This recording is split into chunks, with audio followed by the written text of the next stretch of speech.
a city that is welcoming and supportive of everyone.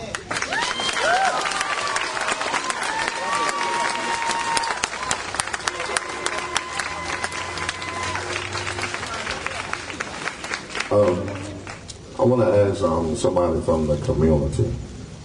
Do they have a question they need to ask? From the community. I'm talking about from the immediate Woodland Service Community. Right there.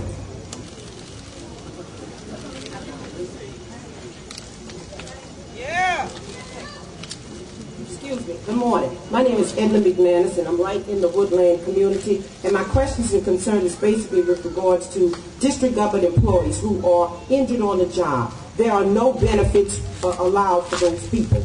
Once you have worked on the job and you have been injured, there's an Injured Protection Act that we're seeking to get passed to the City Council with regards to having employees receive assistance with regards to attorneys because they're not represented fairly. The system is terminating benefits, denying benefits, and on that note, they are creating a whole group of homeless people.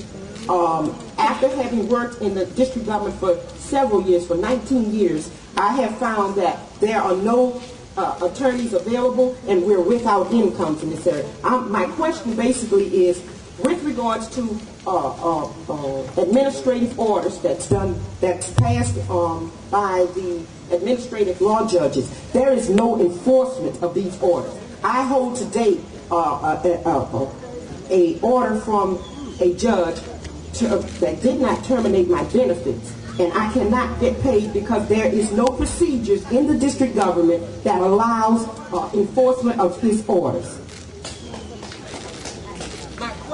My question I wanted to ask you is that what can you do in ensuring that the Injured Workers Protection Act is passed, and also what would you do in relation to seeing that enforcement of these orders, or also appointed someone to see that these orders are passed? Ma'am, thank you for your question. It's yet another example of how the city government, how the council has not shown proper concern for the people who work in this government. I have said, as part of my first 100 days in office, I will visit every employee location, every DC government employee location, to talk to our employees so that they can see the mayor, hear what my vision is, so that we can talk about how we're doing and how we can do things better to serve the people of this great city. The reason that workers are treated this way is because we haven't had someone in office who understands that everything starts with the people. We can put all kinds of fancy technology and everything else in place, but if we don't have people who are trained, who are in the right job, who understand that they are going to be held accountable, but I'm holding myself accountable too, that's how we move the government forward. The interesting thing that I have found, and really it's shameful, in talking to DC government employees, there are some who haven't had a cost of living increase in several years. And yet this council talks about a $1.5 billion budget surplus. That's not a surplus. That just means we haven't paid all the things that we should have paid, and so now we've got money sitting in the bank. We've got a lot of work to do in this city, and the only way we're going to get it done is if we value our workers, make sure that we are giving them what they need to do the best job, and holding them accountable. Oftentimes with injuries, part of the problem is workers haven't had proper training to know how to navigate the workforce in a safe manner. We just simply haven't given enough input into our workers, and as mayor, I promise you that that's what I will do.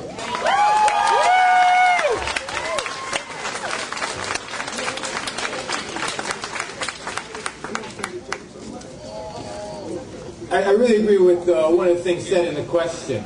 It's so often in D.C. government, and I've seen this on the council, it's always about how do we write a new law? How do we change a law? How do we make a law better? When in many places, you just need enforcement of the law. And there's no question that that is the case when it comes to protecting our workers. We have to make sure that there is more vigilant oversight out of the mayor's office and making sure that we're following up to make sure workers are getting the benefits and the protection they need when injured. The other thing is we need to see if we can extend some of the benefits longer. But this is also true in other cases. Look at the fact where the council tried to change the laws to address the crime emergency. Sometimes it's not just about changing the law. Sometimes it's about better enforcement. In my earlier answer, I didn't acknowledge the work of the Woodland Tigers.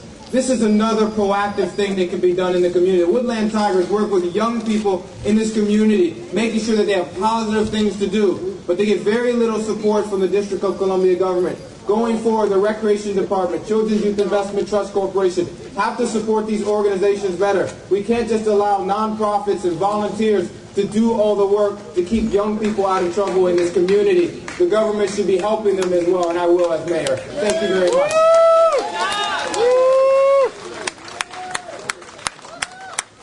Good morning, everyone. I'm Julianne Malvo. This is not a planted question, although I do have a sign on, but I would like both candidates to deal with the issue of development, which I think is one of the most important issues in our city. I live in Ward 2, where we've seen property values triple and quadruple. That hasn't happened here. But what has happened in Ward 2 and other parts of the city is that renters are having a very hard time. What are your plans for affordable housing, and how can we have equitable development? Thank you.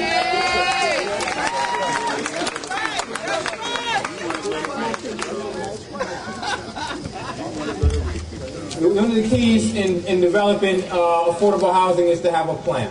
And people know that as on the city council, I put together the Comprehensive Housing Strategy Task Force. They put together a plan for affordable housing, 19,000 new units as a start.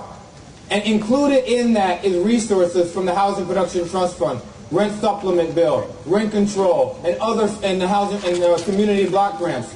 And what we should do in areas like Berry Farms and others, in Woodland Terrace, others that are slated and proposed for development, is make sure we work with the community and we invest money to make sure no one is moved out.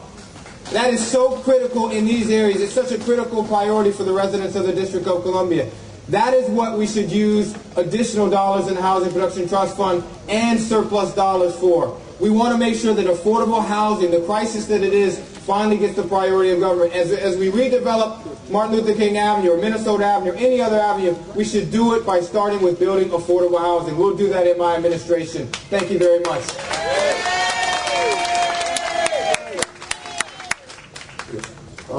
I like to ask the people behind me to move back. Oh, excuse me. Yeah, we're going to let her talk, but they crowded us back here. I like to ask the people in the back to step about 3 steps back, please.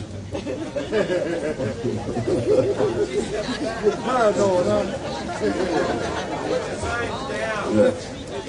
And we have a line of questions back here. So if you have questions, what I'm going to do, I'm going to take one from the line and one in the audience. One from the line and one in the audience. Okay.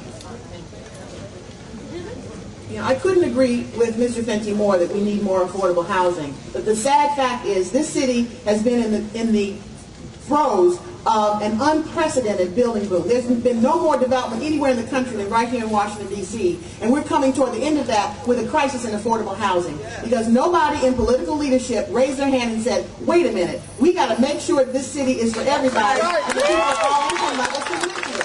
That's why we have the crisis. What leadership does is say, look, we have to have a plan to keep people of all economic categories in our city. And the other thing is, people in development talk about the toolkit.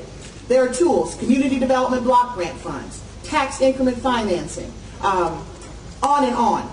But the point of the matter is, if the tools aren't being used in the right way, then it's not helping people. And I'll give you a perfect example. We have a brand new convention center downtown. There's an opportunity, there's a plot of land next to that convention center for a new convention center hotel.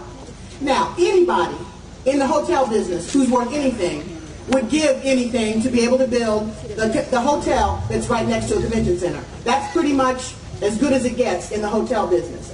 Yet, this city, this council, and Mr. Fenty voted to use one of the precious economic development tools to give a tax break to the Marriotts and Mr. Johnson to build a convention center hotel.